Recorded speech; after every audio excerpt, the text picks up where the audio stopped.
Welcome back to the cellblock Scorch. This is week 219A, and the prompt was, "You're kind, and that's exactly why it's cruel." It was given by Bones, and I clearly won. Him.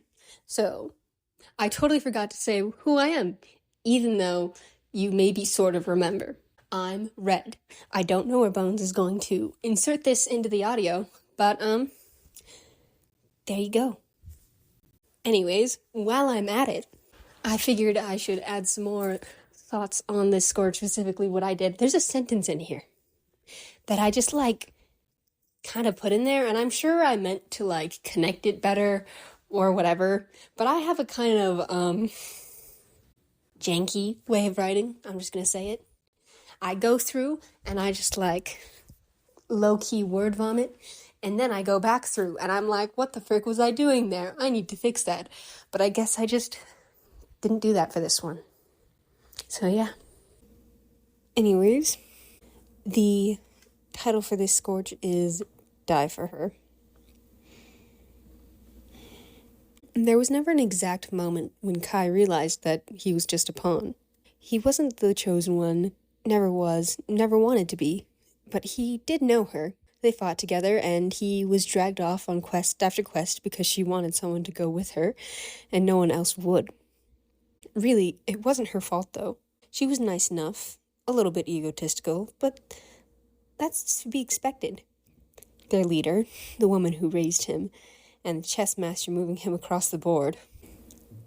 It was his job to protect the reckless queen as she moved herself right into traps set up by her opponent. And that hurt. She was kind, truly, giving up bits and pieces of herself in an attempt to keep everyone alive and stop the darkness that was slowly eating away at their homeland. But apparently, he wasn't good enough for that. When he came back from a mission bloody and bruised, she pushed past him to the girl she met less than a year ago to make sure that she was okay. When he was with the healers because he almost died, she visited her to make sure she was doing okay.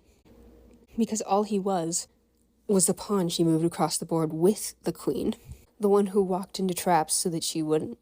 And maybe if it hadn't been a constant disregard for his entire existence for the last year, he might have stayed. He might have swallowed that bitter reality with the few grains of sugar that was given to him.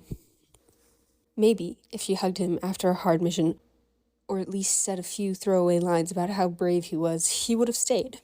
He would have continued to be the pawn he was born to be. He would protect the chosen one until he took a sword to the heart, until he became a footnote in her story, an extra death to make her push forward. That was his future if he stayed. He'd asked, in a last desperate attempt, to see the kind woman who raised him, to not work with her anymore, to go back to his old duties, fighting with his friends, providing relief to the more affected hamlets. And she'd looked him right in the eyes and told him, "Your position, your relationship with Vera, is too important. She needs you by her side if she's going to continue this fight." It was a lie. Vera was nice, but she wouldn't really care if he went away. He would be replaced in less than an hour. His job was going to be dying right before her eyes to prove that the evil force they were fighting against really needed to be stopped. Everyone knew it. Kai shoved his clothes into a bag he'd taken from one of the storage closets, taking only his favorite clothes. He clipped his cloak over his shoulder and strapped his sword over his back. "What are you doing?" Her voice was gentle, not soft. Though her tone was obviously meant to convey comfort, they'd gone too far for that to happen. "I'm leaving." Kai glared at her. If it was Vera, this would have been so much easier. But the other supporters had likely tattled about his packing. Everyone knew that he was destined to die. They all wanted it to be him, so it wouldn't be them. She looked shocked, truly shocked. "You can't leave. Think about your position. What will happen to Vera?" He grabbed the only sentimental item he would be taking with him. "You'll find someone else to be her cannon fodder." "You aren't cannon fodder." "Then what am I?" The silence was more of an answer than she would have ever given him. "I thought so. You care so much about her, about what she means for our home, that you forgot who I am, Mom. Do you really think that she matters more than me? I'm your son." "That's not true. I love you. I'll always love you. I'm sure you'll love me at my funeral. Kai felt tears begin to well up in his eyes. You know what the worst part is? You're so kind. You're so willing to give up everything to see this all come to an end, that you're willing to use me as a sacrifice. And that's exactly why it's cruel. So if you care about me as much as you claim, you're going to move aside and let me leave. She pressed her lips together, hesitating for just a moment too long before stepping aside. You know you're dooming someone else to die for her. Yes, I am. Hey guys, this is Bones. I'm the judge for this week, and I just wanted to say, wow. Like, there were 3 Scorches turned in for this prompt, and they were all so good. I came here for a bad time, and they delivered. They were all really good, but Red won with one simple line. I'm sure you'll love me at my funeral. Like, whoa. Yes. That is the energy I wanted from this prompt. Maybe she does love him with whatever approximation of love she can manage, but that won't stop her from sending him to his death for the greater good, because she cares about that far more. Oh, it's perfect. They were all good, but the moment I read that line, I knew who the winner was going to be. And that's really all I had to say, so back to Red. Anyways, I really liked this prompt. Normally when I get a prompt, I kind of flounder for a second and then I'm like, oh, this is such a good idea. And I go with that, and that's basically exactly what happened. This isn't part of any sort of real larger universe, but all you need to know is that Kai goes off and he lives a happy life, full of adventure. Yeah, that's about it. The prompt I gave for the next week is, welcome to sunny Seabrook, where the sun always shines, chimes are always on the wind, and everything is perfectly normal.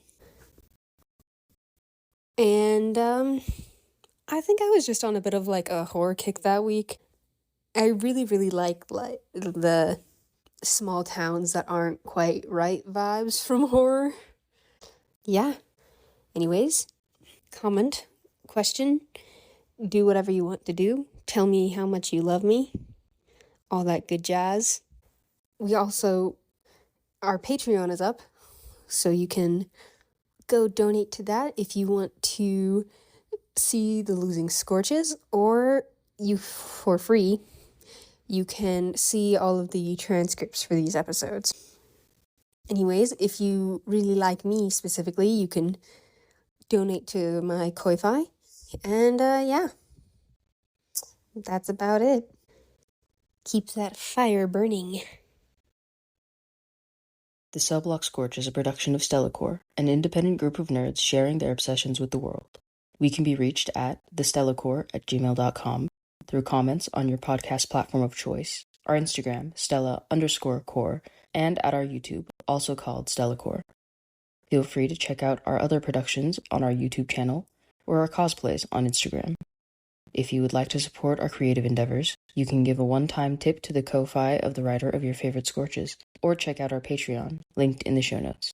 There, you can access the winning Scorches and episode transcripts for free, or sign up for Spark level support for $5 a month to gain access to all of the Scorch submissions.